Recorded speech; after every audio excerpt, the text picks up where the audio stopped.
Hello there. Welcome to another episode with me, Joy Nandi. Today I'm going to read a few articles from one of my books. This one, Artha, God Wants Us to Be Rich.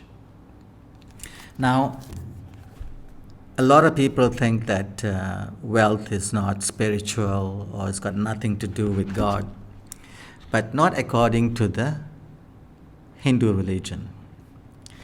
Because there are four purposes for men in Hinduism, which is dharma, artha, kama, moksha. So dharma is our purpose in life. Artha is wealth, the fact that we have to accumulate wealth. Kama is pleasure, and yes, that includes sex as well. And moksha is liberation. These are the four purposes of man in Hinduism. And this book covers them. We've got the four phases of man and also the four purposes of man, which I'll be reading out from this book. Now, I'm going to start off by how this book came about, which is, in other words, the preface. One day, the word affirmations came to my mind, and it kept lingering. I remembered my successful surgeon cousin mentioning that word several times in our conversation previously, usually spiritual. So something made me investigate what these affirmations that many people speak of so positively. I went to YouTube and searched for some affirmation videos. Hua! The first thing I realized was how spiritual these affirmations are. And these are wealth affirmations. This book came about on a realization that spiritual knowledge and discipline, along with firm faith in God, are necessary components in the pursuit of money and material wealth. When all along we thought they were separate entities that could never mix, like water and oil. Excitedly, I dived deeper into investigating the connections among Hindu spirituality, wealth, and wealth affirmations. To my amazement, I found not just one or two, but several connections among these three. First, we established that wealth has a purpose in life according to Hinduism, and that it is okay to be wealthy. The fact that wealth or artha is mentioned in the Purusharthas, or man's purposes, found in the ancient Hindu spiritual scriptures, is proof that we have a birthright to wealth, and that it has a spiritual and material connection to our everyday lives.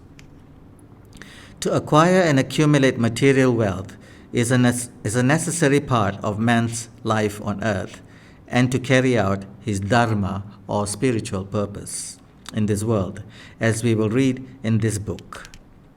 This purpose mainly involves helping others, which is what he is meant to do with his wealth. When we help each other, we help with God's agenda. By doing so, we balance the world. That is dharma. This is why we need money and material wealth in our lives. However, the view towards wealth in the West is met with prejudice and much skepticism.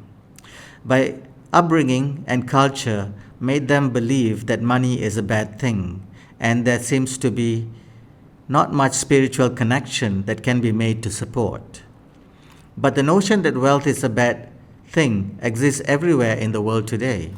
Therefore, manifesting wealth by using the aid of Western wealth affirmations alone can be challenging because of these opposing beliefs. Fortunately, this is not so in Hinduism.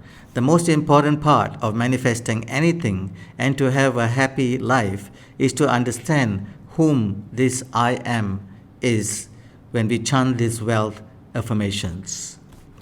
The Hindu spiritual scriptures specialize in only answering one question: who am I? When the Western wealth affirmations say, I am one with the infinite, they refer to the spiritual I that Hinduism explains in detail. For the Western wealth affirmations to work, we need to borrow and learn the knowledge of who am I from the Hindu spiritual text. When the Western wealth affirmations say, thank God for receiving what you have asked, the Hindu God is okay with this because he approves of wealth acquisition, no opposition. We need this combination of knowledge to manifest. Hence, this is the first book in history that combines Hindu spiritual knowledge with wealth and Western wealth affirmations that are not available in the East. After you have read the spiritual chapters in this book and finally arrive at the affirmation section, you shall realize just how spiritual wealth affirmations are, as they make many connections to soul and God, or some people prefer to call it universe. This is perhaps the only book also that shall tell you that wealth does not make a person's identity, yet show you how to manifest it because of its spiritual purposes, whilst providing deep spiritual knowledge on how to view and manage desires and wealth with wisdom. When wealth is acquired through spiritual means, you are the master of your wealth and not a slave to it. In writing this book, I have come to the deduction that the pursuit for wealth is a far more stringent spiritual journey than the usual spiritual pursuit whose destination is only self-realization. Because there is no measure to gauge a spiritual seeker's performance, nor any penalties if performed badly. But in the pursuit of wealth, there is a measure. It is the wealth you shall reach if you have practiced and adhered to the spiritual laws properly. You cannot waver, even a tiny bit. Wealth shall be the result of good and kind deeds, supported by bags of positive thinking, solid faith, and hard work. Even more, the pursuit for wealth demands great mind and self-control at all times, while a happy and positive demeanor and outlook have to be maintained and displayed consistently. This is exactly the same state even monks have to achieve as the ultimate goal. God wants us to be rich so that we can help ourselves and others in the world. This is by dharma. By doing so, we maintain the balance of the world. Join Andy. So you see, wealth is required for us to maintain a balance in the world. If you would like to download this book as an ebook, please go to my website, which is www.joynandy.co/ebooks. And you'll be able to download this book along with my other books. In my next video, I will continue reading some of the important chapters from this book. So please subscribe to this channel so that you can follow me through as in this journey of why God wants us to be rich. My name is Joy Nandy. I'm the author of these books, and I look forward to seeing you in my next video. If you found this video helpful, please like, share it, and subscribe to the channel for more goodness. Take care till the next time. Bye-bye.